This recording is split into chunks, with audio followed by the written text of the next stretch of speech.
Are we live? We're live. And respect to all. Welcome to Demolished Doctrine, the beginning of the end of religion. And yes, you can tell Steve's here. Uh, Yeah, it welcome back, happens. Steve. Thank you so much for creating the opportunity to be here. I appreciate it. Oh, well, thank you so much for having me. It is a delight to discover people that will put up with me. It's just amazing. Happily. I don't think you're that hard to put up with, actually. Really? Um, Okay, tell everyone no, I else. don't. Hey, everyone else, Steve's not hard to put up with. Thank you. Um, Mac is no, strangely truly, silent. it's my opinion that you're brilliant and odd, and I really like those two qualities. Aw, thank you. I feel the same way about you. Thanks. The uh, I, what I saw a strange thing about the Bible, this and that, where God apparently exposed his backside to Moses. And I don't know if it's a mistranslation or if they're just being silly. It's pretty solid. It's pretty solid.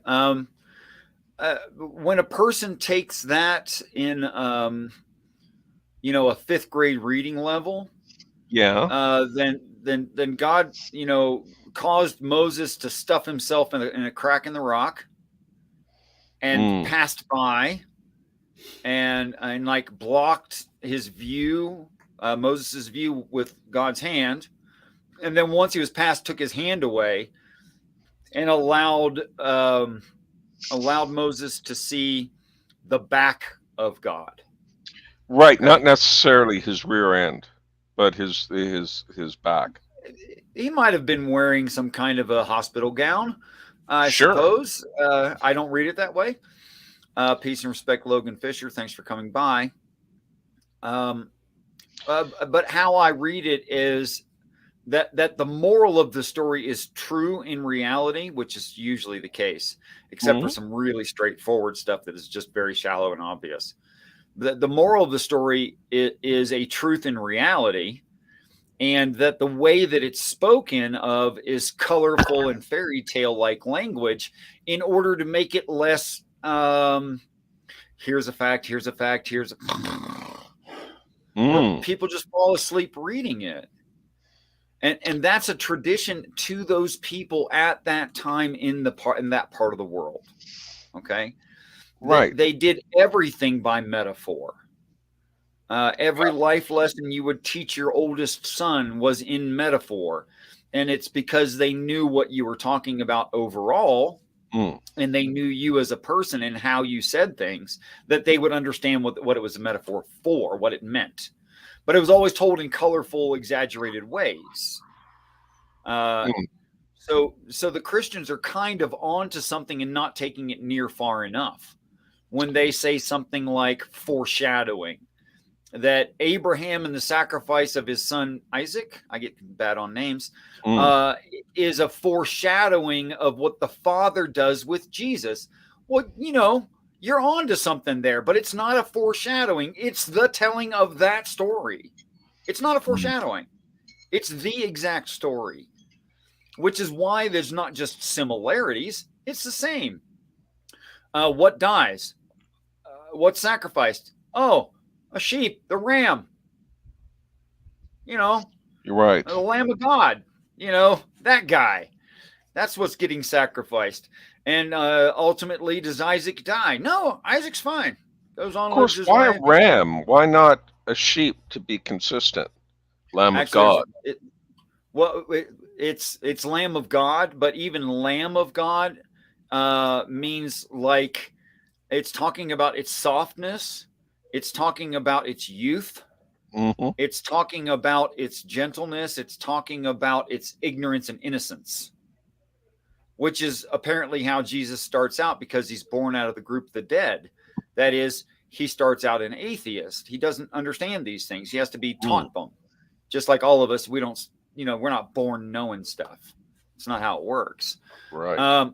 But then when it says ram, then by the time he's sacrificed, unless it's referring back to him being, this pure thing, it's a fully adult male sheep. Hmm. And by the idea of being fully adult means like seriously fully adult, like accepts reality, doesn't have any delusions, really understands the topic that he's preaching, stuff. That's what it means by adult, which is why also you have young lion and old lion in the Bible, oftentimes for the same reasons. But again, a ram Okay. isn't a sheep. But What do you okay. mean a ram is not a sheep? Rams are a different species. An adult male sheep is a ram. Then I'm wrong then. Okay. Yeah. You Just like an adult female sheep is a ewe, but when they're young, they're all called lambs. So Richard, maybe you're right. Ever think of that? Huh? I mean, I'll try to live with the accusation. I'm not sure I'm going to defend myself. Um, yeah. I'm going So to look just like that up. an adult male goat is a billy. Yes. An adult male sheep I don't know is a enough ram. about livestock to comment on this. I don't know. Well, you just missed out, boy. If you growed up on a farm like I had. Yeah, I mean, sounds like you know what you're talking about. Male sheep Farmers are just called know this rams, so I am clearly wrong. How about that? You all were here to see it. All right. Well, there you have it. I was going to say something else. Oh, apropos of animals, I once was with a friend. We were driving to Ottawa, and we went to a car rental place to pick up a car. Mhm. And there's this big sign up because apparently the car rental place had been burned repeatedly. And it said, $50 charge for removal of pet hair. Mm. Oh. And I said, and I read it out loud and I said, but I guess there's no charge if it's livestock. And Right, instead of pets. you know, because if you had to take the critters up to the North 40, you know, you just no extra charge for that. No, that's understood. You know, by the way, who doesn't use a rental car for that? If your livestock are skunk, there could be a lot of repercussions. Cost them a lot more than $150 to clean that up. Oh, right. Could you even clean that up? Maybe you'd have to remove all the upholstery and spray it down, and it's rough, and replace the upholstery with new. I once transported a groundhog. Bad. You once transported a groundhog. Yeah, in the back seat. Poor Why? I tried to get him off my land. He was digging under the buildings and stuff, and that's ruining not good. the foundations. Yeah, I didn't want to shoot him. That's usually what people do, is they shoot him with like small caliber rifles and just take care of him that way. But I didn't want to do that, so I tried to drive him away to a better place. But he came back. Then you ran him over, and no, he came back. He came back in like a day or two. And he ruined my back seat. It was terrible. It was very, very smelly. It was a very stinky. So did you kill him in a hand-to-hand combat? Oh. I had him in a bag. Yeah. But like no, I mean you would have had to kill him then, right? Right. And you did it with a knife, or did you wrestle him? No, I ended up just accepting him on the property. Now that I have a dog, I don't have groundhogs anymore.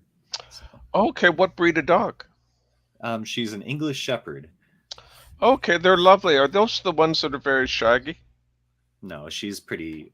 I mean, she sheds, but she's got pretty short fur. I guess I'm thinking of an English sheepdog. Yeah. What kind do you have?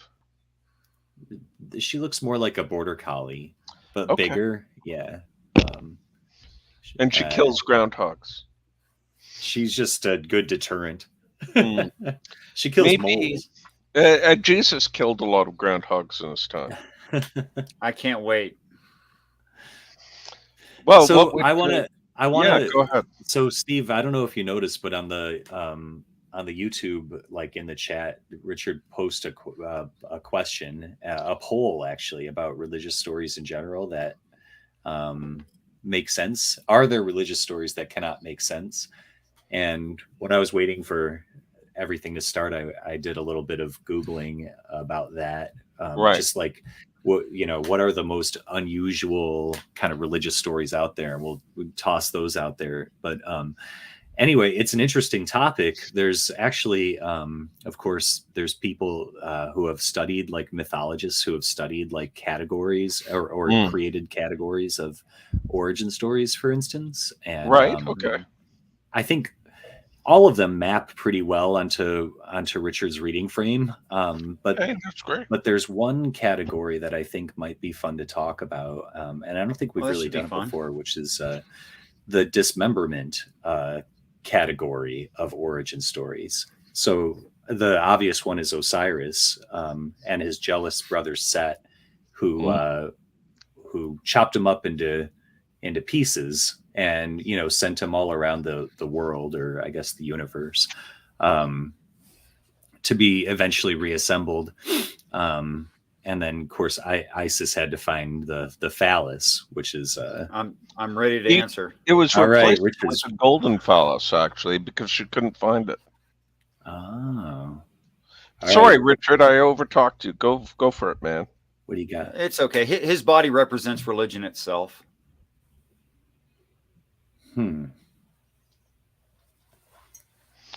That's interesting. So the body, as we would say, the body of Christ, also meaning the whole religious group. So Osiris's body represented Egypt and her people. Osiris, the ideal, like the representation of the highest God. I guess. Am I right in that, Richard? Or say it again. I was reading side chat. I'm sorry. I apologize. That's no worries. The idea is just as Christians, especially Catholics, body of Christ doesn't just necessarily mean the Eucharist, but body of Christ could be used to mean the community of believers. Where every religion says we're the right one and we've got the right God, they also look at themselves as the only people.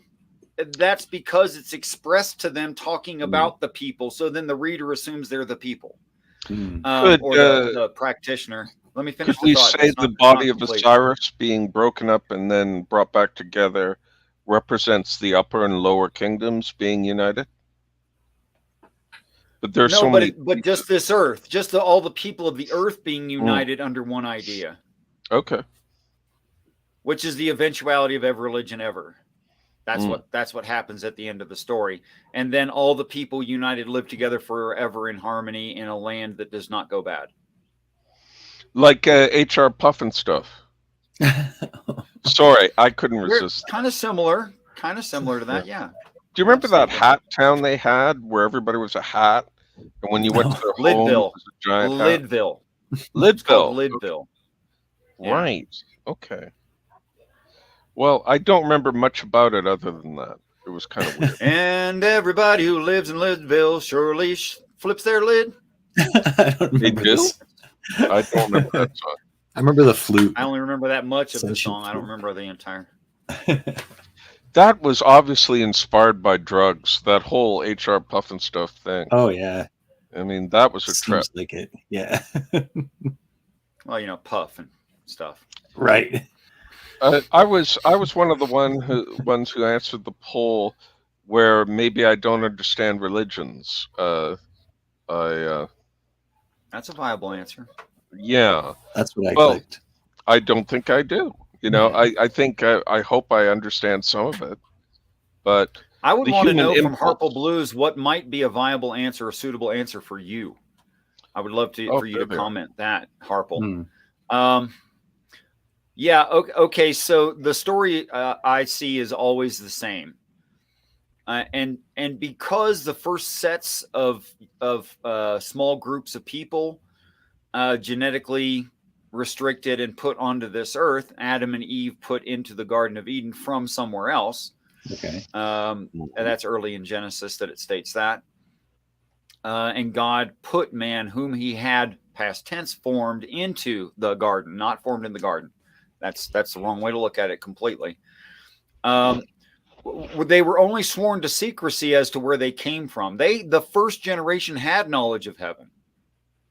Mm-hmm. They knew where they came from. They grew up there. They knew what heaven was. They knew what technology was. They knew what the possibility was, but offered the chance to start a new batch of children and a new earth. How could they say no, believing in the cause? So they said yes. And they just didn't tell their children. And then the story dies when they die. So they were sworn to secrecy, and they keep a story to death. Just an unqualified yes would be his answer. Okay. I thought that. Okay, fine. All right. So after that, humans do what humans do. They populate an area. They take advantage of the natural resources and indigenous creatures and plants, and they grow and they grow and they grow. And that's what we call a quote unquote ethnic group. That's an ethnic group. So as many ethnic groups there were they were separated genetically, and that taken all of their technology away from them. We look at their trash in the pits that they threw, things that were broken away, and we find simple spears, bows and arrows, club-like tools, things like simple tools.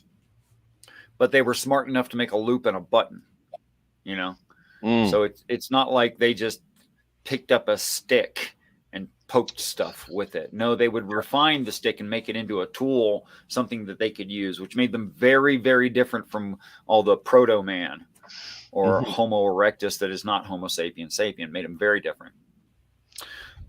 So that goes forward. That creates this countdown timer where eventually they get to a point of technology mentioned in the text where they use the terminate language. I think we all understand the terminate language is maths, not what were you guys talking about with the universal language thing? What was that called? Esperanto. Yeah, Esperanto. I mean, not not that going to be maybe that. 2,000 people in the world speak it. So yeah, the terminal language is math. Then you think there, Richard? Oh, it's definitely maths, because maths can describe anything. That's what math It is can also described. describe things that do not exist, which is really interesting. It can describe theories. Yes, it's that universal of a language. Yeah. There was a really weird thing where I think it was the physicist Dirac had figured out something amazing. I don't even understand the equation, but it turned out that in the equation, matter could be both negative and positive, which people thought was kind of odd. And then they found out later that, what do you know, antimatter exists. I mean, very rarely, but it exists. I object to the phrase "found out" that antimatter does exist. I object to the phrase. Okay, what do you think? How about C indicators that antimatter must exist? How about that? Well, the equation itself, like equations might indicate something that, for example, 83 plus 17 equals 100, but it doesn't reference that I have $83 in my top drawer and $17 in my pocket. So mathematics doesn't, for example, thoughts of the multiverse or the many worlds hypothesis. These don't necessarily reflect reality. They might, but they don't have to. That's right. What I would say. Right. Real tangent. Yes. Sean Carroll proposing a universe pumping universe, like a mother of universes, pumping them out, only kicks the can down the street and does not answer where universes come from, because now I can ask the question, where did the universe pumping universe come from? Well, I don't want to be blamed for this, but it was me. Was it you? I know it's led to a lot of trouble and everything, but when actually religious folk ask that question, I say that, well, they're right that somebody started it, but it wasn't God. It was Malcolm the horseshoe crab. He's not pretty smart or anything like that, but he loves to create universes. And it's what he does. Crabs are weird like that. They're just like, yo, what do you do for a living? I don't have a job, but I do create universes. So it's like that. It's the best. And MathPig is here, and Commander 401. Hello to you both. Okay, so Mac, I don't know that you ever really, or did it just go by too quick? If it's true that, and I don't, what was the character, the Egyptian religion character? Because I don't even know this character. Osiris is his name. Osiris. And the story is that he had a jealous brother who cut him up into pieces, and a lover slash sister who put him back together. Right. Yeah. Right. Because the wife, the woman, the bride, the daughter, the sister, the mother, this is a universal theme, female, which refers to its ability to procreate. And we are, from our perspective and what matters to us, we are the physical procreators. We are the wife. We are the bride. And that's really a universal idea. And then you have this male, because we're intrinsically sexist, has to be male. You have this male character that's above that, and it's the one that is going to do the hero's journey, right? And it's the one that's going to be killed and brought back from the dead, or in this case, the truth of that male character is going to be broken up into several parts. And of course, reproduction is going to be a separate issue and a more important issue, and something that takes longer to achieve, because we don't find eternal life and permanent reproduction until we're at that ascended state. That's universal as well. And that it's to all four corners of the earth. That is, everybody gets a chunk, and nobody gets the whole thing, which is what I've been saying for years. Gotcha. That he has to be reassembled by his wife, sister, daughter, mom thing. Right. Which is again, it's the rainbow gathering. It's all the people of all the different colors, nations, tribes, and tongues coming together under one umbrella idea so that they can reassemble Osiris. Wow. Wouldn't that be a great kids game? Yeah, I get chills thinking about that. Like, my skin is all prickly. Yeah. Well, you have, what is it, Operation? What if you had one that was sort of in reverse, where you had Osiris, and you pick up tweezers and try and put the parts in the right place? Well, if you took the parts out, which is the game Operation, then you'd be doing the job of the Hashatan, the Satan. That's what he does. Well, that's why it's his brother. It's his brother who's equally strong who disassembles him. Come to think of it, the Mormons believe that Satan is Jesus's brother. That's right, they do, and they're not far off in the concept. It's just not genetically true. Yeah. Interesting. And come to think of it, Cain and Abel. Cain was envious of Abel, or maybe jealous of his relationship with God, because his sacrifices were You'd have to have that backwards, because the word Abel means vanity, not Cain. Cain and Abel, but Cain killed his brother Abel, right? Yeah. Yeah. Cain means transition. It does? Okay. Transition kills vanity. That's just a statement of reality. Transition kills vanity. All right. Well, what's the meaning of Cain and Abel then? You probably told us this before. Let's review it. Yes, I've said it before, and I'm happy to say it 30 more times in a row if that's what people need. Just so you know, I won't remember after the 30th time either. That's okay. Because some people take longer than others. No, that's absolutely fine. It takes me 27 iterations of something that's not intrinsically understandable, like numerical sequence. I can remember them, but I have to review them like 27 times literally. Okay. And I mean 27 times. So the story is, in an overview, there are two brothers, and one is pleasing to God, one is not pleasing to God. Okay. And what is pleasing to God is fleshly sacrifice. Mm. Okay. Or sacrifice that is like personal and alive. And what's not acceptable is like row crops.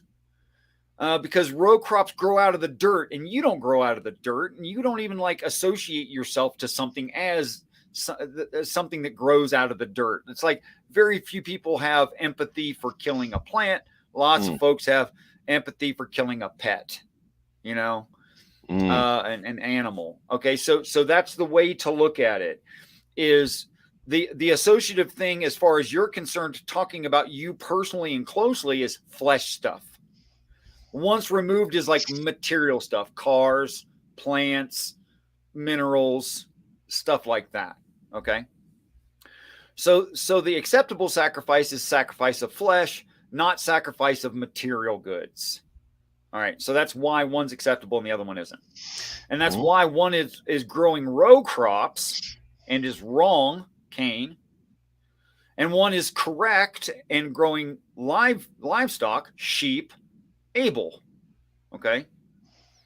So sacrifices are given to God, and God finds the fleshly sacrifice good and the row crops unacceptable.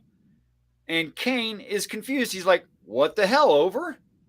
And God says, do you not know that when you do evil things, evil lies at the door, and when you do good things come of it? And it's up to you, and it is what you want that will be fulfilled because you're doing it. But why does God not want fruits and vegetables? Because they're not. It's not about you. It's like outside of you things. He doesn't want outside of you things. He doesn't want your money. Oh yes, he doesn't want your money. He doesn't give a. No, he doesn't. That's a church thing. It's not a God thing. He doesn't want your money. He doesn't care. It doesn't. What is it you do with money is a lot more important than the money itself. I agree. It's all about your emotions and your flesh and yourself and your inner being. It's not about what's outside of you. It's not about what kind of trees you keep in your yard. It's not about that. Okay, so Cain, having realized that he did something displeasing, goes out into the wilderness and finds his brother there. That is, his brother is already in the wilderness. He doesn't have to go there. His brother, whose name means vanity, is to Cain in a wilderness. So Cain travels out in the wilderness. What does wilderness mean? It's an unfamiliar place that may be hazardous to you. It's a little bit intimidating to even think about going there. And if you are brave enough to go there, you will encounter things you would not expect. Yeah, and that's the truth. Because that's our nature. Okay, so transition enters the wilderness, encounters his brother vanity, and slays vanity. Good job. Good job, transition. It took you damn long enough. How many times did you give money to God, you idiots? What's wrong with you? So God goes, because you have done this, you will be a vagabond. You are unacceptable to your community. Because you have done this, you are going to be rejected by your friends and family.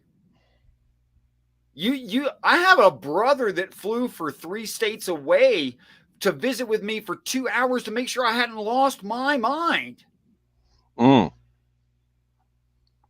When these things were realized to me, he went, oh, poor Richard is just, oh, he's gone, bud. He is gone. What happened? He was such a good atheist. And he's an atheist. So he flew to see me and barely got any time with me, but was satisfied that I'm not actually crazy. I just have a really weird view of reality. That's what he walked away with. Okay. Literally, everyone in my family, I found out years later, were like discussing my sanity and whether or not I was okay and what my last girlfriend must have done to me. I'm serious. Okay. Ask Beck. They were worried. Peace and respect, Von Erich. they were worried about me, like really thought someone had hurt me deeply and badly, and it must have been in my life. And it had nothing to do with her. In fact, I hurt her when I said, I can't live with you in sin. Now that I know what that means, I'm not doing it anymore. Will you marry me? She said no twice, and I walked away. Right. As compensation, I did give her a Ford F-250, a Yamaha Silverado 1700, a 24-foot trailer full of every kind of tool that you could need to build a house or fix a house. Why would she have to give you have to give her compensation? Because she couldn't understand and I couldn't explain it to her. Okay. Well, I just think that if you ask someone to marry you and they say no, then you don't owe each other anything, right? No, you I might didn't. help them as they move on. It wasn't a question of ethics. It was a question of morals. I felt that I needed to get rid of a bunch of stuff, and she had 4 kids. Oh, right. And she, I mean, I do love the woman. I just can't be with her. So it was an apology, a small apology, but an apology. Okay, so transition meets vanity in the field and slays him, and God blesses him. Now he's very, very rejected by everything that he was before because, wow, have a severe mental change and see if you're not rejected. Well, wait a second. Luke starts to look at life completely differently, and what?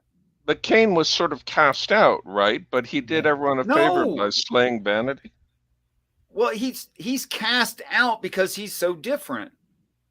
You've heard the Christian trope, I got religion, and my family, my job, my peer group, my whatever rejected me.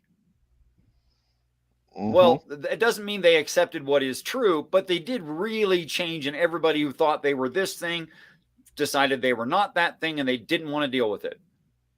So yes, you become a vagabond if you have a severe worldview change. You do. You got to start all over. So he does start all over. He goes to the land of Nod, which is already an established large community group city, i.e., if you went from atheism to Islam, you would find there's a bunch of Islam people there. They're already there. You're late to the party. And what does God do? Well, he blesses him. He gives him lands. He builds a city. I mean, he's fine. He marks him so nobody touches him. Yes, yes. He says, look, I got your back. You've been pleasing to me. You finally got it. You caught on. You killed your dark half. And now it's time for me to like prosper you in the land of your nativity. And I'm just going to do that.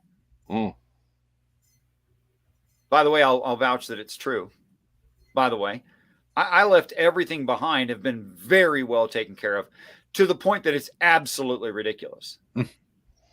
Like, it's not even reasonable how well I've been taken care of since I abandoned my life.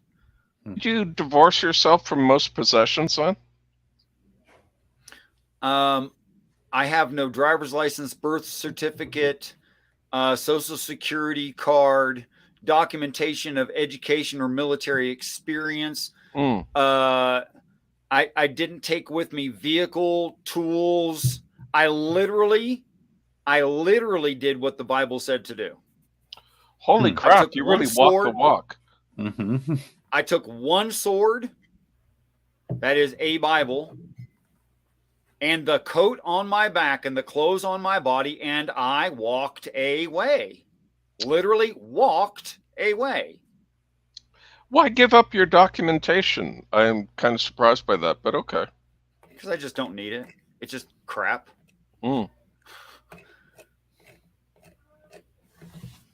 Extra. I'm thoroughly impressed. Yeah, that's the real. Yeah, the woman asked me, I'm not exaggerating, 5 times, are you sure? As I was signing over documents to her name.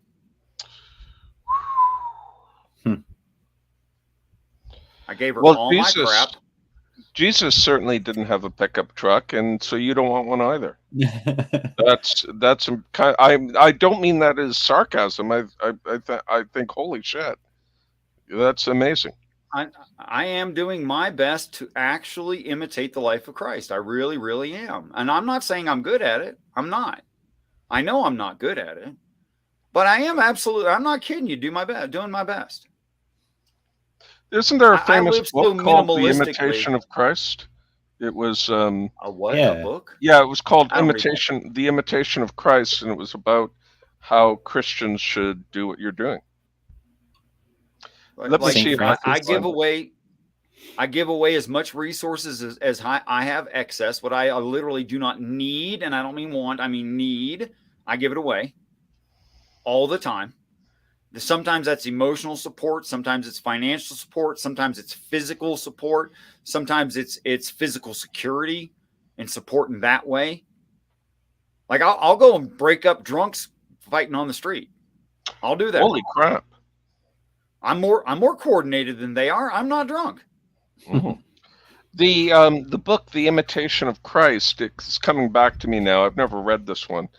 It's from the 15th century, and it's Thomas A Kempis, which Well, you know I don't read yet. I don't read books yet. okay. You I could only listen read to the audiobook. I only read one book, and I'm not interested in the rest. Hmm. Yeah, that one book being World Religion book. That book, I read that one. All The big book. everything else can be derived from reading just that. If you have a good grasp on that, all the rest of it is clear.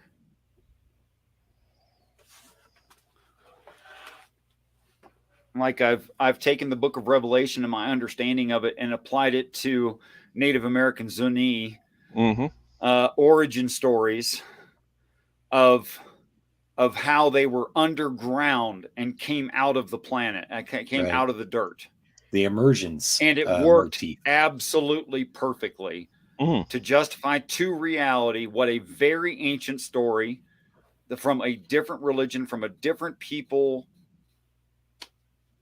and it works just fine. That the whole thing is written from the perspective of the angelic, and it is to be understood by a specific reader. And because of that perspective and that understanding, everyone else is misguided by it and has a rudimentary childlike and I'm sorry to be insulting, but Christians will say Jesus is not, planks of wood fastened together with hardware, but he is a door. But then they won't take the rest of the parable and those comparatives and use them everywhere. So they cherry pick when it's a parable and when it's not, and create the context as they need to suit their eisegesis. So yes, it's true that I think it's Hopi and possibly Pueblo people come up out of the earth. And when they come up out of the earth is when they see the sunlight, and that's when they find crops that can't be exhausted, and when they start to live in peace and harmony. And before that, they were not harmonized; they were not living in peace. It's when all the people come together into one tribe, and they do prosper forever. That means that's leaving the planet. Mm. You could never have that situation on a planet because you get the landmass you're on. There's salt water to the exterior of that, and you can't grow plants on salt water. That's not going to work out very good for you. No. So you have your restricted landmass, and there's only so much supplies there until you get to the level of technology where you have infinite supplies. That is, you're exploring space. You will always have wars. You will always have greed because there's a perception of a there's a perception of a limit, because there is a limit. There's only so much Earth here. So we're never going to come to peace and harmony in a utopian, universal human society on an Earth. That can't happen. I don't care what the beast of Satan says. It can't happen. I think war and money are two different ways of dealing with scarcity. Yes. And it is I wish we could find a better system. Oh, there is a new one. which is They just came up with this in the last 50 years. No, it's Oh. called sustainability. Oh, yeah. That's where you don't have kids. And an abortion is subsidized by the government to keep you from having kids. You know, that I think plan. we're up to 8 billion now for world population. We just went over the counter. Yeah. Wow. Mm-hmm. We're going to have a mass die-off to right everything, as horrifying as that sounds. I mean, actually, you've been duped. I have? Okay. That is completely a fabrication. What you just said, it's not your fault. You've been told it your whole life. You mean we won't have a mass die-off? I'm showing you why that's I want to show you why that's a fabrication. Okay. Far away. Along the equator between the tropics of Capricorn and Cancer, you know what those words meant, yeah? Yeah. Okay. Is the land of perpetual summer, or the torrid zone. Okay. Right? Now, the torrid zone only makes up 23% of the land on the Earth. All right. The non-ocean parts, the non-lake parts. It's only 23%. Okay. Which means that if everyone lived in the torrid zone, we could return, do the math, 77% back to nature. Nobody needs to live in Alaska. Nobody at all.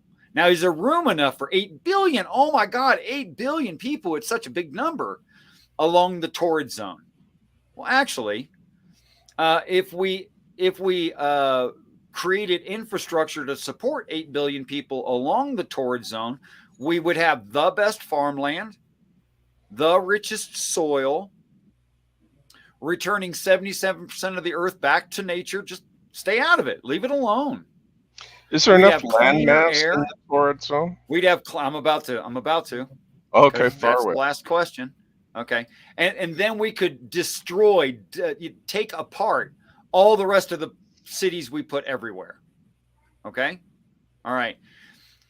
Now, there are 8 billion people on the planet, based on the number 8 billion, because that's the way I did it, because we were close to that anyway when I did this. If you put 8 billion people in the Americas, in North America, in the United States, in the state of Texas, 8 billion people in the state of Texas, which is one state of Texas would fit in the torrid zone something like 77 times.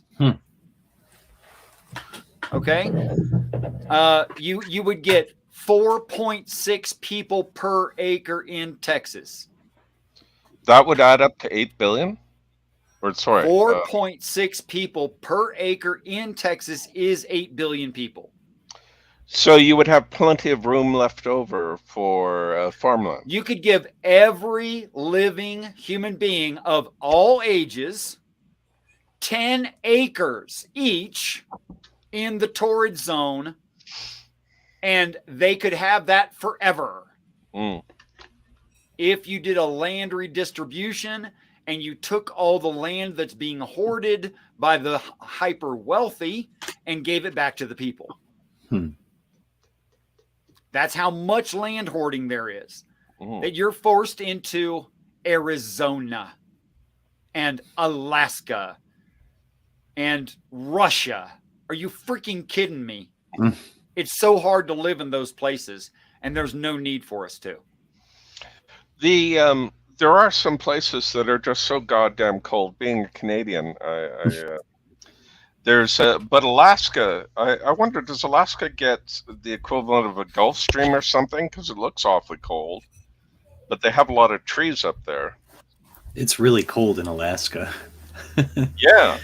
You go north enough in Alaska, there are no trees. North of the timberline. Yeah. Yeah, there's a timber line, and there's nothing green above that. Or north but of that. Alaska is north of that, you see, and they have plenty of trees, I think. They do? Are you talking about elevation timberline, or are you talking about temperature timberline? Geez, I'm thinking not of elevation, but of Just for example, when you start driving in Canada, if you head north enough, there are no trees. And Okay, but that's a maybe I'm temperature wrong. thing, I've not an never really elevation looked thing. into this. But of course, elevation counts too. Yes. They have Well, some there's spruce along the coast and stuff. It looks like. Hmm. sure. Um, Warm air coming off the oceans provides enough temperature upgrade that yes. By the way, when explorers first discovered the coast of Canada, one I can't remember which one called it the land God gave Cain. No kidding. Yeah, yeah. Somewhere in not know that. Canada. Well, Canada's east coast. Hmm. But if Is you've that ever what Canada means? Is the no, land of Cain? no, Canada is it's sort of lost in time, but Canada is a word for village, and it's thought that when people asked, "Hey, what is this place?" a native person thought that he was referring to Just his the home, locality. which was a village. Yeah. And he didn't. I don't think the native person at the time had the concept of a whole continent and that sort of thing. So they So said, "This is Canada. This is a village." What are you, stupid? yeah, and Canada became Canada. That's the theory. I don't know how much truth there is in such a thing, but Is there a Native American language where Canada means village? yeah, I can't Oh, remember which okay, it was one. pretty easy. It But seems you pretty wouldn't likely then. say Canada. It's sort of Canada, you know. You say I tried to Canada, pronounce it. I say Canada. Dun, dun, Yeah. dun, dun, dun. Yeah. You say tomato, So, I say tomato. so we Doesn't really stole work. everything from the Aboriginal peoples, and we lived Yes. happily ever after. Right, which means this cannot be the time that they live happily ever after. Well, not them. Although it's written as history, and it's always the same as in the Bible. And even to this day, the people live in peace and harmony forever and ever. Amen. Mm, Even to this day. Yeah, mm. that's the big one. The whole like Earth Mother giving a specific crop that's super nourishing, and it's named something that we're familiar with, but it doesn't behave like that. It's more like manna or Right. something like that, and then it also translates to universal peace and harmony and everything. Eternal life and everything. The Just other one that's sorry, go ahead. That's all right. The other kind of interesting creation motif is called the diver motif, where a transcendent being or a really like a powerful being sends down a bird to a water planet, which will dive down into the water and bring up soil and start creating landmass from that. Like it'll dive under the water and bring up some kind of landmass or some kind of first creation. Which works really well for me in the idea of waters being a large group of beings. Right.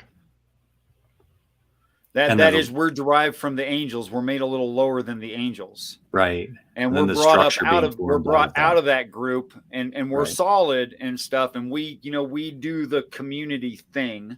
Right. It's another emergence. It's another emergence kind of motif.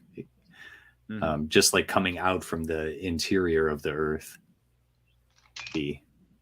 coming up out of the water instead, but being brought up out of the water by a helper, by a messenger that's being sent. So it's even more specific, I think.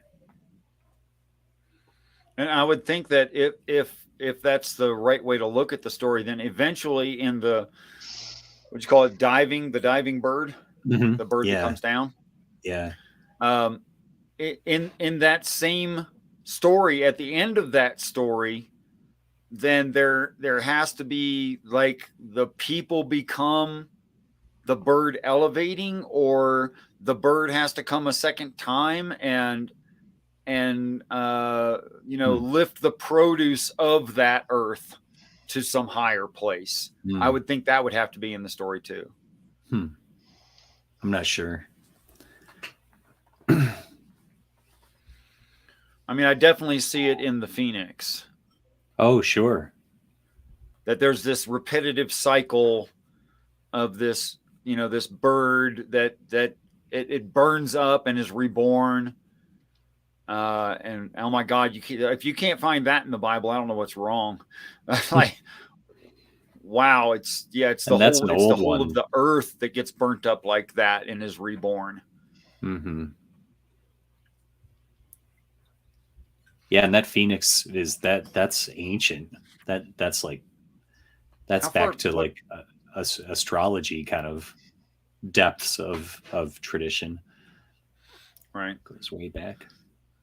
Yeah, I mean, I'm really impressed by how prolific or invasive or thoroughly soaked all of these stories are.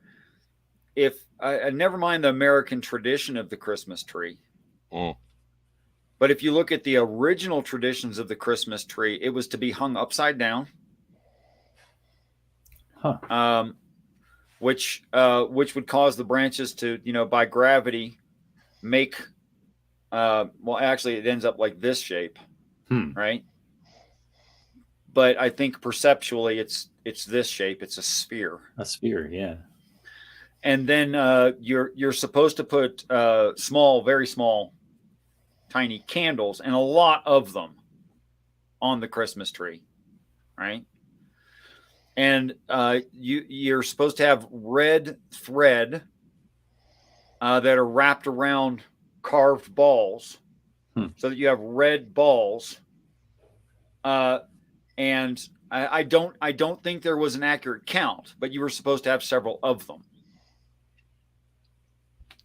So what you have is, the earth, the little bright lights, the people on it, and hanging by black threads, so it looks like they're floating in the air, these red balls.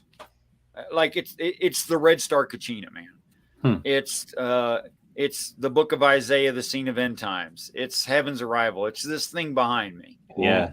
It's just so darn prolific. I don't know how people can go, oh, those are different religions. Like I don't even get that assertion. The any thought? I every so often I watch a channel that is about science and where we might be led to in the future regarding mega projects, and that device behind you certainly would be a mega project. Oh yeah. Is there any thoughts or indications about how they might move through space, or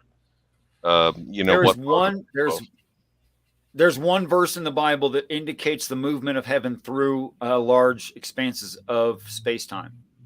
But it doesn't say how. Here's what it reads. I'm going to tell you what it reads. Yeah, far away. And we can talk about it from several different religions, but I'm just going to use the Bible first because I'm in the Americas. And a European descent society generally. So it describes in the New Testament, in chapter 4 of the book of Revelation and chapter 21 of the book of Revelation, how you would measure heaven, what color it is, what decorations are on it, the general arrangement in chapter 4 of Revelation of if you saw heaven, what would it be generally arranged as? And it talks about all these solid, real, physical things like color, size, shape. Okay. And then in the book of Revelation, it's doing an ending of a section, and then it says the following about these moon and planet sized red spheres. It says the following: and heaven rolled up like a scroll, and every mountain was moved from its place. Now you tell me what that means. Well, it sounds like they're flattening the earth. Well, it's not the earth, it's heaven. They're not flattening the earth, they're flattening the heaven. Like a scroll. So a scroll comes down, and heaven has mountains, and it's flattened? No. Sorry, the word start mountain again. means I some part. completely missed the point here. The word mountain means looming mountain, referencing heaven. Okay. Oh, all right. Okay, so it often calls heaven the looming mountain, Mount Zion, etc. Okay, and it means like a mountain-sized thing over your head, looming over you, like looking down at you. It has the perspective of looking down. Peace and respect, Taylor Ascot T. I just want to say that with a British accent. But anyway, Yes, hello, I'm Taylor Ascot T. But anyway, that's excellent. it's probably terrible to someone who's actually a Brit. But anyway, Mm. all right, so heaven, 29 count moon and planet-sized objects, small planet, but planet-sized objects can be rolled up like a piece of paper. And they do. And when they do, all of them move.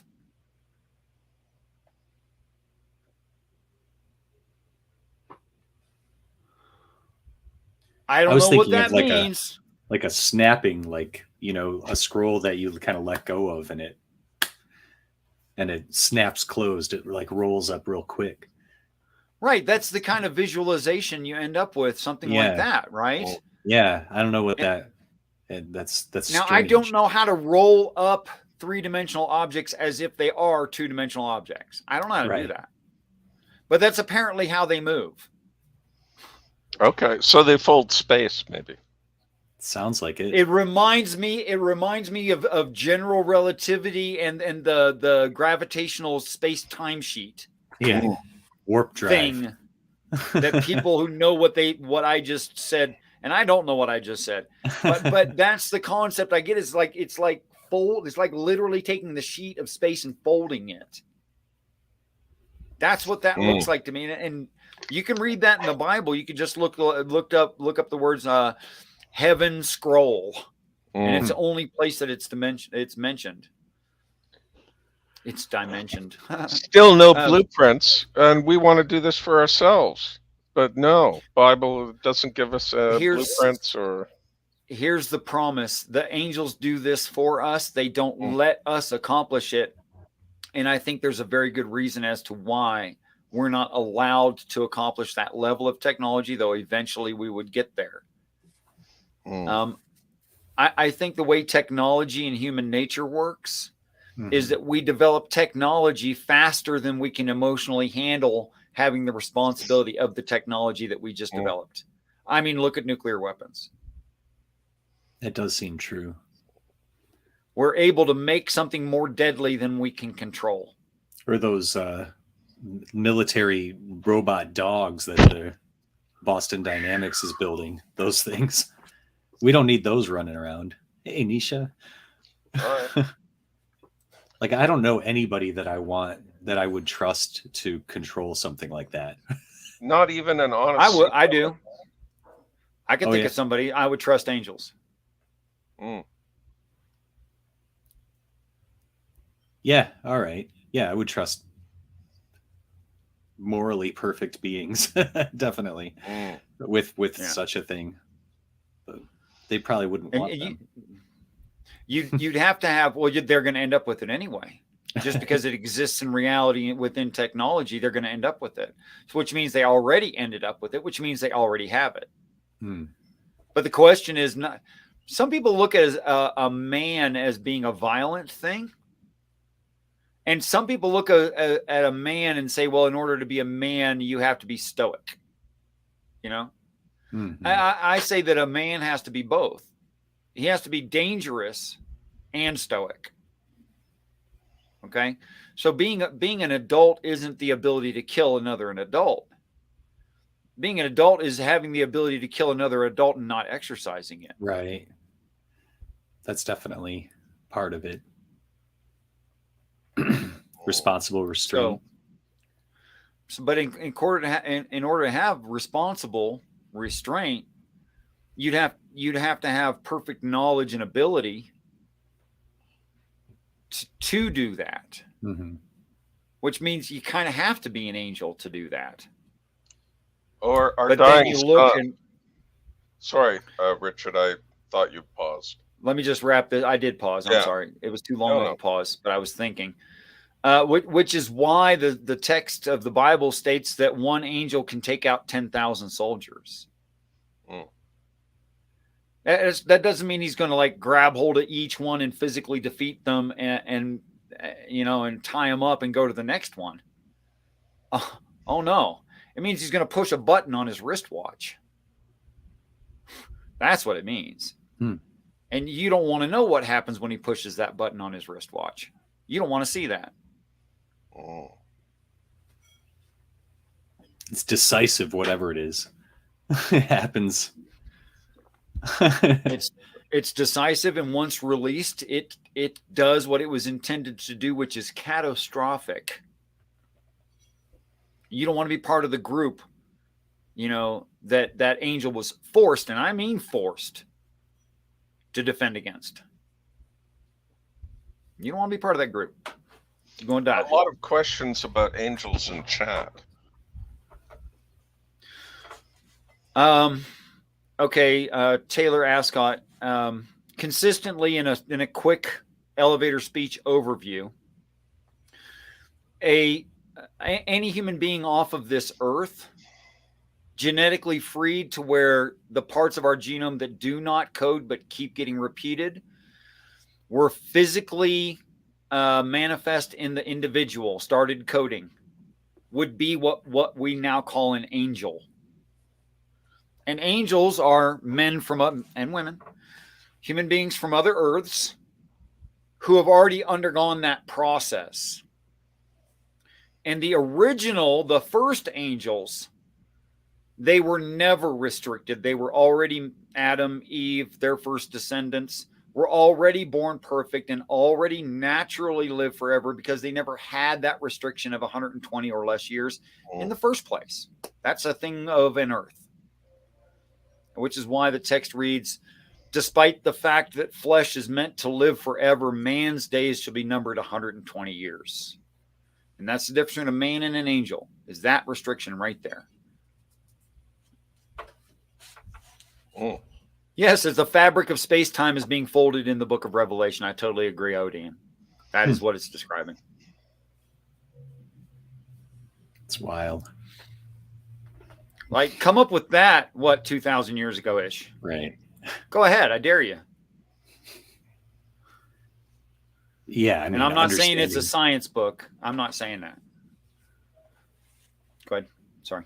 No, I mean, it's just the understanding of space-time as an entity, as a thing to talk about. That's very recent. So yeah. Mm-hmm. I find in David and Goliath is necessity of electric universe. Right. We're only now starting to get to that. It's very limited, the number of citations and published papers on electric universe. There is only 5 NASA employees in high positions that have accepted electric universe. There's only 3 college professors in the United States that have accepted electric physics professors who have accepted electric universe, and the total community itself doing the research right now, despite the fact that they made a working sun. Yes, we have Spider-Man 2 working sun in a lab. We really do have 2. One. The Dr. Ock, right. It doesn't work like it does in the movie, but it's a working sun. It does everything the sun does. And by the way, never requires more than 18,000 volts DC. I'm sorry, 1,800 volts DC. It never requires more than that to sometimes give off 10 million volts. Dang. Where could I read about this? Do you have a site in mind there, Richard? Why, there's papers, there's videos, there's all kinds of stuff. Just look up. But if I looked up fusion, I would find dozens. Well, if you looked up fusion, you'd have the wrong idea. Yeah.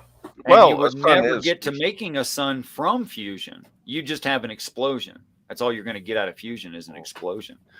But if you look up, and this sounds like a word but it's spelled different.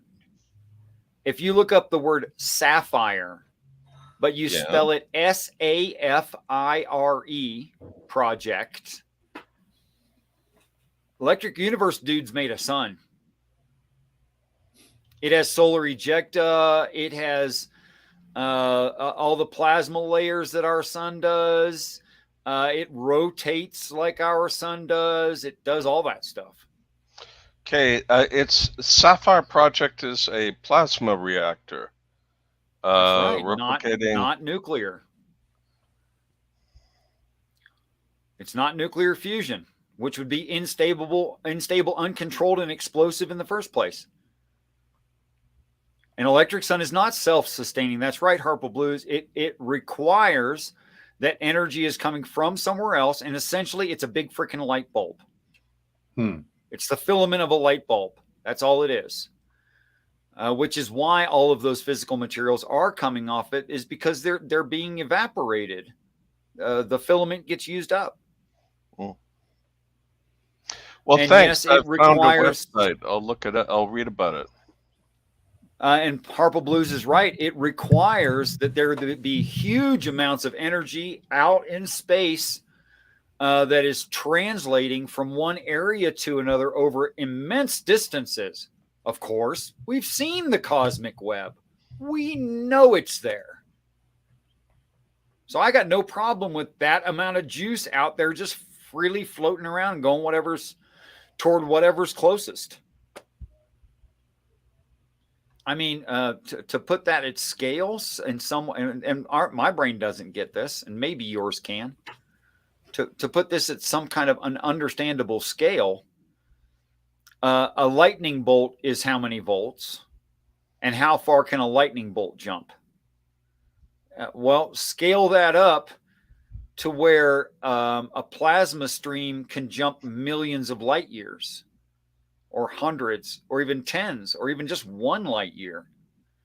How many volts would it take? How much energy does it take to jump that distance through what is basically an absence of material? Oh, you have to go. I have to go, guys. I'm sorry. There's happenings afoot. Don't be sorry and spoil them rotten. Spoil them rotten as much as you can, brother. Right on. Well, thank you for your time today, gentlemen. Really awesome. It's been a pleasure, Mac. Yeah, great to see you, Steve. And always, thank you. Richard, everybody in the chat. Thanks for keeping it lively. And we'll see you next week if everything goes as planned. And if not, we'll see you some other time, right? If I'm awake, yeah. Peace, guys. Oh, Richard, there you have it. So you're an electric universe guy then, Richard? And now I have to be careful when I agree that yes, I am. Okay. Mm-hmm. Because some people who are proponents of electric universe say some pretty crazy stuff I don't agree with. Sure. All right. So I'm not agreeing to everyone who ever thought that electric universe was a plausible theory or a plausible, not even theory. Right now, it's not. It's probably in the process of becoming theory right now. So I'm not agreeing with all of them. Okay. But it is evidently true, in my estimation, that if an electron is a stable wavelength of energy, and so is a proton, and everything's made of electrons and protons, then literally everything is energy. So I don't know how you say something besides electric universe. If all of physicality is electric, how do you say non-electric universe? Doesn't even make sense to me. So it's literally an electric universe. Okay. Now, well, I guess... Yeah, I don't know what a big deal physicist would say regarding quarks and how they work, and I'm not qualified, you know. Well, neither am I, but from what I understand, quarks are energetic. Sure. Okay, so again, we're just back to electric universe. Yeah, I don't. To me, that this is about terminology rather. Like at this point, it's terminology. Right. But as to what there are so many what if questions, so they can't find a way to have quantum mechanics and Newtonian physics or relativistic physics rather line up. You know, when does it's such a mess, and they're working hard every day, but it might take like 10 Einsteins rolled into one in order to figure it out. That's not much of a observation, I know, but Yeah. Okay. I've heard it said by people who investigate these things or in these lines of work that mm, that the correct answer is going to be simple. It's going to be elegant. It's not going to be like a nasty, twisted. It's going to be a beautiful wagon wheel mm, of a spider web. It's not going to be all convoluted and weird and nonsensical. That's not what it's going to be, mm. because reality is things make sense against each other. And maybe quantum physics is something like we're starting to see the truth that we need to judge everything else by. And we're improperly judging everything and have been, which is probably the case because we learn as we go, right? So I think quantum physics is an indicator of a reset, if you will. And I think the truth of the matter is that it's not that gravity doesn't exist. It's not that gravity isn't dependable. It's not that we can't measure accurately and predict what gravity will do in the future. But it's that it's a fourth fundamental force of energy, like the strong, the weak, nuclear, the magnetic, that gravity is a symptom of this energetic fundamental force. And we're not thinking of it the right way to see what's causing the gravity, which is why we don't have a cause for gravity. We could predict all day long how it's going to act. That's obvious. Yeah, I mean, you can say that large amounts of matter bend space and time, but I don't think we know why it bends space and time, so to speak. Right. And right, we don't. By the way, I am often watching YouTube science channels, and when they espouse something like, talking about the future and how we'll build some titanic orbital ring or some such thing, and I always put in the comments, I do variations of the same joke because it amuses me to do so. I say that I was going to build an orbital ring, but then things got really busy at work. Sometimes, life interrupts our work. It's true. Yes, exactly. And people seem to like these sorts of comments. They enjoy them. Our dying sun, we have some evidence that quantum fields are an emergent property of something more fundamental. Yes, that's what I'm saying. I'm persuaded that there's something more fundamental that's causing this stuff. Because gravity is not a cause. Gravity is an effect. And also wrote, because the gravity, the cause for gravity is mass. That doesn't make sense. Stop and think about that.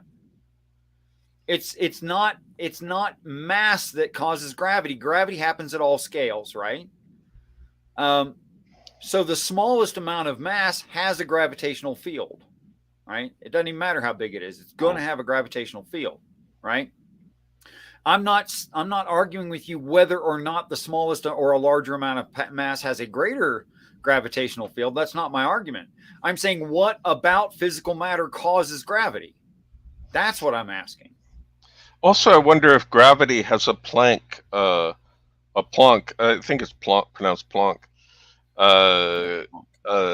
unit. Because although we can always mathematically infinitely divide space, there's a Planck distance where you can't go smaller than that. And I don't think we know if there's such a thing for gravity. I have no idea, but I mean, the weird thing is that I say something like, if I say, and it's observably true, that the gravitational pull in the mass of an object against the mass of another object is instantaneous over distance. What? Well, it can't be. We know there are gravitational waves. So no. We do know it's instantaneous over distance. Gravity is instantaneous over distance. Yes, I'm it's not. faster than light. I am. I'd be surprised if that were true, but okay. Then Gravitational why would waves we doesn't. have gravitational waves? I don't understand why gravity being stronger or weaker in waves would say it's not instantaneous over distance. And I'm not sure there's gravitational waves. Well, they've been measured. They have a device called LIGO, which is light's. I've heard of it. Yeah. So when there's a gravitational event, say two black holes colliding, Uh-huh. it will eventually reach Earth, but not instantaneously. If it were instantaneous, you could never measure it because it would already have passed by.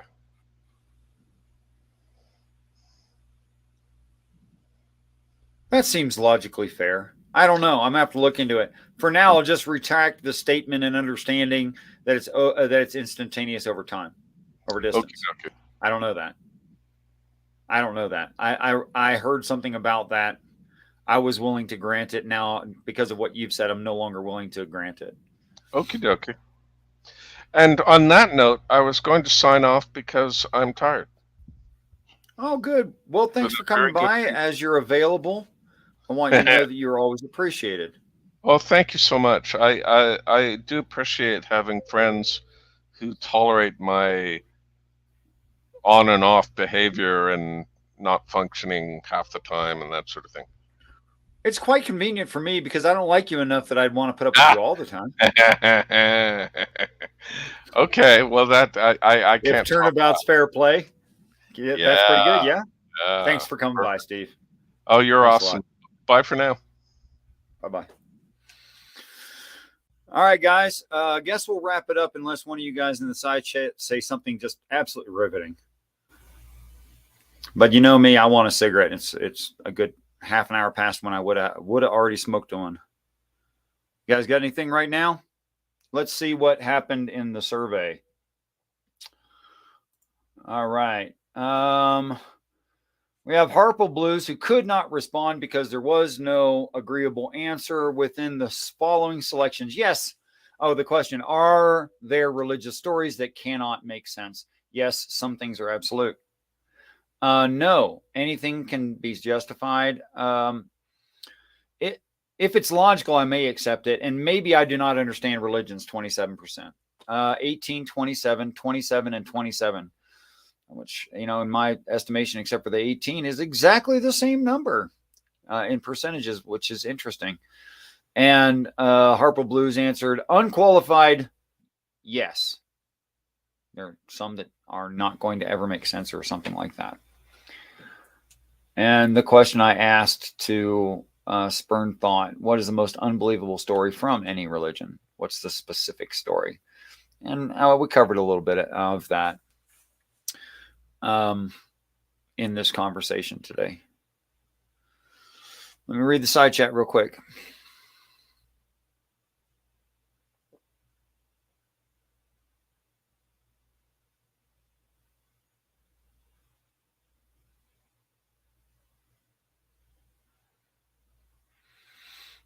You are thinking people, and I appreciate that. I do. All very interesting to talk about. Most of it, I have almost no idea. I have things I'm persuaded by. That doesn't make them true. Always remember when I'm saying something, it's something I'm persuaded is true. It doesn't make it true. It just means I'm persuaded. Now, if you think I'm reasonable enough and I present a reasonable enough argument as to why I believe something is true or I'm persuaded that it's true, and you become persuaded as well, and it happens to be true, which is a sign from whether or not I'm persuaded, then I'm happy for you. If it turns out that you are persuaded by something true, I am happy for you. Till next time, guys, peace and respect to you all. We'll probably have another show at this same time next week on this same day of the week. But until then, next time, I want you all to know that I truly look forward to the day that we're all great friends. Have peace.